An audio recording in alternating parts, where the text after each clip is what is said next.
जय श्री राधा रानी सरकार की, जय श्री कृष्ण भगवान की। मंदिर श्री बंसी वाले महात्मा यूट्यूब चैनल की ओर से हम आप सभी भक्तों का हार्दिक अभिनंदन करते हैं। आज हम आपको सुनाने जा रहे हैं श्रीमद् भागवत महापुराण के 10वें स्कंध के 40वें अध्याय के दूसरे भाग की परम पावन कथा। इस अध्याय का नाम है श्री कृष्ण और बलराम जी का मथुरा गमन और गोपियों का दुखी होना। बोल श्री राधा कृष्ण भगवान की जय। बोल श्रीमद् भागवत महापुराण की जय।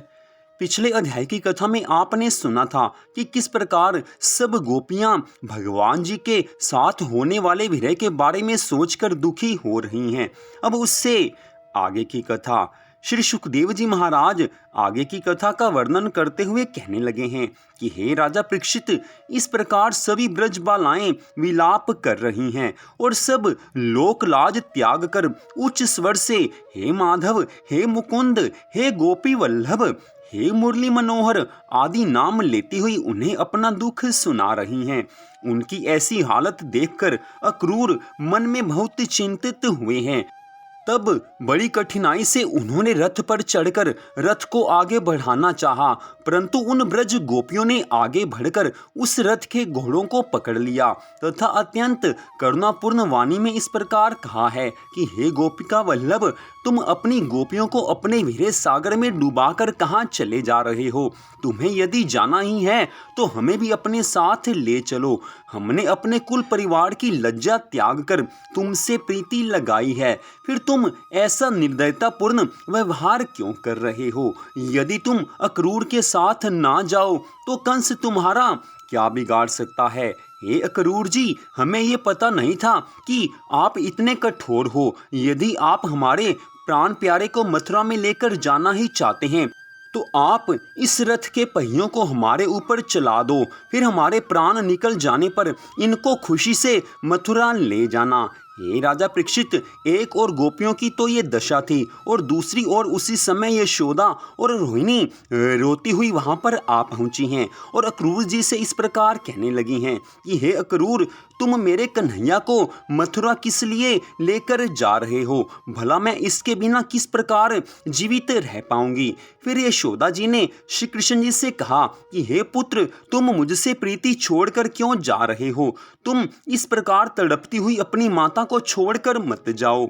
यशोदा मैया के इतने कहने पर भी जब श्री कृष्ण रथ से नीचे नहीं उतरे, तब यशोदा मैया आज व्याकुल होकर पृथ्वी पर गिर पड़ी हैं और अत्यंत विलाप करके इस प्रकार कहने लगी हैं कि हे प्राण प्यारे, तुम इतने कठोर बनकर मेरे प्राण क्यों लेना चाहते हो? हे अक्रूर, तू मेरे बुढ़ापे की लकड़ी को क्यों छीन रहा है? हे कन्हैया, क्या तुझे मेरे ऊपर दया नहीं आती जो इस प्रकार निर्मोह बनकर मुझे त्याग रहा है? इतनी कथा सुनाकर श्री सुखदेव जी महाराज कहने लगे हैं कि हे राजा परीक्षित, इस प्रकार यशोदा, रोहिणी और गोपियों ने अत्यंत विलाप किया।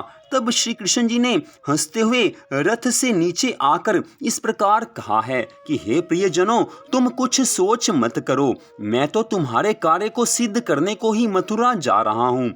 अपने सिर पर जो नित्य का संकट है उसे मिटाकर मैं जल्दी ही फिर ब्रज वापिस आ जाऊंगा।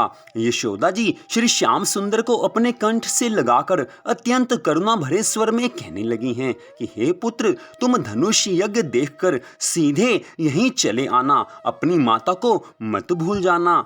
ये सुनकर श्री श्याम सुंदर जी ने यशोदा जी को बहुत ढांढस से बंधाया है। तब यशोदा मैया को दंडवत करके रथ पर आज प्रभु बैठ गए हैं। उस समय नंद जी ने धैर्य बंधाते हुए कहा है कि तुम लोग चिंता मत करो, मैं धनुष यज्ञ दिखाकर श्याम और बलराम को अपने साथ ही लौटा लाऊंगा। नंद जी के ऐसे वचन सुनकर एक ज्ञानवान वृद्ध ने उत्तर दिया है, हे नंद जी, श्री श्याम बलराम जी श्री भगवान के अवतार हैं, सो इन्हें राजा कंस का क्या भय हो सकता है? ये तो मृत्यु को भी अपने हाथ में रखते हैं। इतनी कथा सुनाकर श्री सुखदेव जी महाराज कहने लगे हैं कि हे राजा परीक्षित, जब अक्रूर ने सबको रोते छोड़कर श्याम बलराम को रथ पर बैठाया और रथ को मथुरा की ओर चलाया, उस समय यशोदा जी अत्यंत विलाप करके इस प्रकार कहने लगी हैं कि हे लाल, मेरी ओर फिरकर तो देख ले, तेरे बिना सारा ब्रज आज सूना हो रहा है, सब ओर अंधकार छा रहा है। इतना कहकर यशोदा मैया फिर से रोने लगी हैं। ये राजा परीक्षित, यशोदा मैया तथा सभी गोपियों को ये आशा बनी रही कि शायद हमारे प्राणेश्वर अब भी लौटकर घर चले आएं, इसलिए वे उनकी ओर एकटक दृष्टि से देखती रही। परंतु जब रथ की धूल दिखनी बंद हो गई, तब मानो गोपियों का सर्वस्व आज लुट गया है। उस समय यशोदा जी सहित सभी गोपियां मूर्छित होकर पृथ्वी पर गिर पड़ी। कुछ देर बाद जब होश आया तो वे रोती पछताती अपने घर को लौट चली हैं। श्री श्याम सुंदर जी के विरह में उन्हें मार्ग में भी दिखाई नहीं पड़ता था। घर आकर सभी गोपियां श्री श्याम सुंदर जी के चरित्रों का स्मरण तथा वर्णन करती हुई कहने लगी कि हमें कन्हैया के रथ को नहीं जाने देना चाहिए था, परंतु अब क्या हो सकता है। हे सखी, अब तो पछतावा ही पछतावा हाथ रह गया है।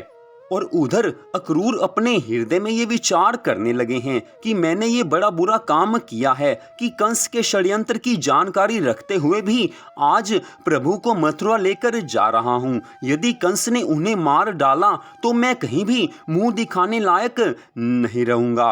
अक्रूर जब अपने हृदय में ये विचार कर रहे थे, उस समय अंतर्यामी श्री श्याम सुंदर भगवान मन में हंसने लगे कि देखो अक्रूर कितना ज्ञानी है, इतना ज्ञानी होने पर भी मुझे बालक समझकर मेरे मारे जाने की चिंता कर रहा है, इसलिए उसका संदेह नष्ट कर देना चाहिए। इसलिए जब अक्रूर जी का रथ यमुना तट पर पहुंचा तो श्री श्याम सुंदर ने इसे एक वृक्ष के नीचे खड़ा कराया और आप बलराम जी सहित स्नान करने के लिए गए हैं। उस समय श्री मनमोहन प्यारे ने नंद राय जी से ये कहा कि आप सब ग्वाल बालों को साथ लेकर आगे चलें, हम अक्रूर जी के साथ स्नान तथा संध्या पूजन करके आते हैं। नंद जी सब ग्वाल बालों को साथ लेकर आगे चल दिए। इधर अक्रूर जी ने जैसे यमुना में स्नान करने के लिए गोता लगाया, वैसे ही उन्हें श्री श्याम और बलराम जी के दर्शन हुए हैं। जब उन्होंने अपना मुंह जल के बाहर निकाला तो उन्हें बाहर